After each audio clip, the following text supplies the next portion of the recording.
Hi, this is Jay Norris, author of Mastering the Currency Market and host of Live Market Exercise at Clovernest.com. Welcome to the report. Before we get to the charts, I need to point out that trading futures and forex is a risky endeavor and not suitable for all investors. The charts we're looking at are real-time market snapshots and may not be replicated going forward. A very interesting day in the financials. Leading off the Australian US dollar. You couldn't get the push beyond 102. The stock market kind of pulled the rug out from underneath the carry trade here today. Aussie's not down that a whole lot, but boy, the stock market sure is a very interesting one where you're down so sharply on the first of the month too. Boy, I would not have bet on that given the market's track record lately, but that's why you don't want to forecast in this business. You want to take signals and stick to your plan. But back to on point, the Aussie US dollar, a little bit of a pullback here. Yesterday I was saying I'm in the bull camp. I sure am, but that doesn't mean we can't you get a pullback here now too to potentially test that weekly line again. So you're still in this wedge here. You're in a small wedge here from January, February, and you're in a larger wedge going back from November to the current time frame here, the beginning of March. Next market, the Euro US dollar.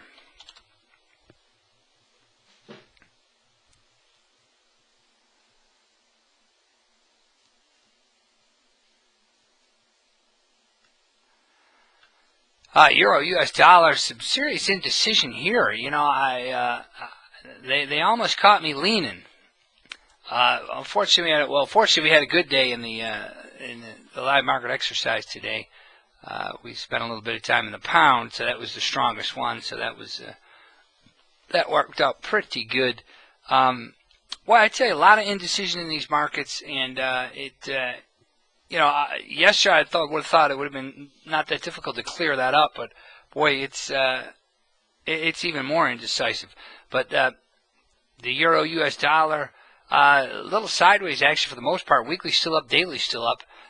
Monthly's down, though. So overall, you're still in that big counter trend range with the monthly down and the weekly up. Here's the pound US dollar.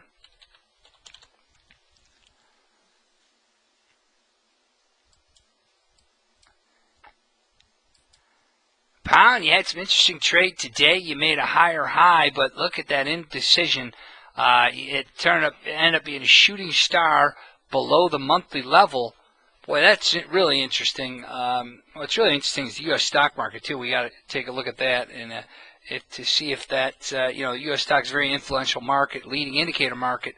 We're going to have to see how that turns out. But, you have to say it was a good day for the bulls intraday. However, you have to say, hey, that's a somewhat disappointing close that you had. You're looking at a breakout and you couldn't do it. Boy, the pound's doing a balancing act there. A lot of indecision. Next market, the chief.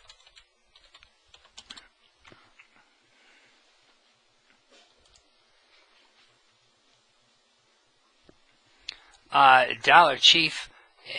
Continued indecision. I keep telling you this chart reminds me of a depressed commodity where it gets so low, trade just dries up, and that's what looks like it's happening here.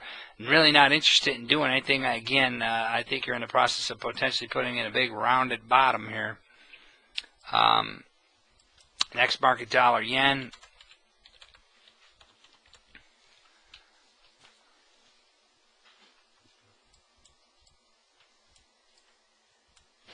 Dollar yen, boy, look, it's just more and more indecision. You had a pretty good tail. You had a little thing going on the upside, and they put it right back down. So I got to think there's going to be more downside here. We'd love to see 80. We'd love to see that big double bottom at 80, and it's pointing in that direction right now. Here's the U.S. stock market.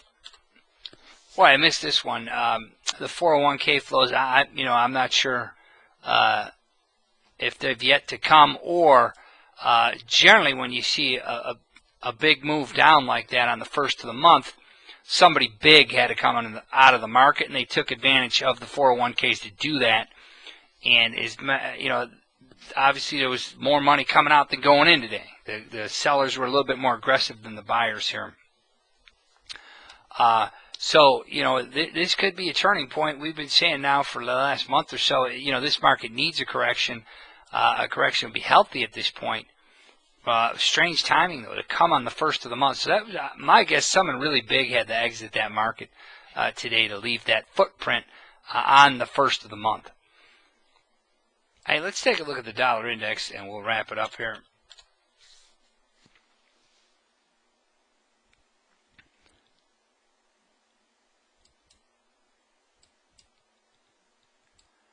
Little inside candle today.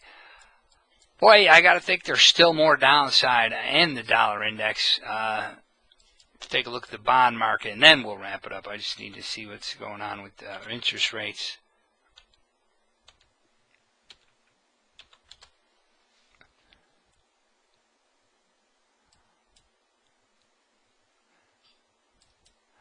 Boy, there's the bonds. If, the $1 trillion question is if you take out resistance, if you take out that monthly level, you'll likely, my guess is we're likely to see continued dollar weakness. And the fact that market came back a whole lot, very, very interesting. To me, that supports dollar weakness.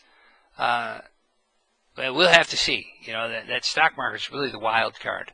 I have to admit, it threw me a little bit. Hey, my name is Jay Norris. I wrote Mastering the Currency Market. And we look forward to catching you back here tomorrow. Thanks now.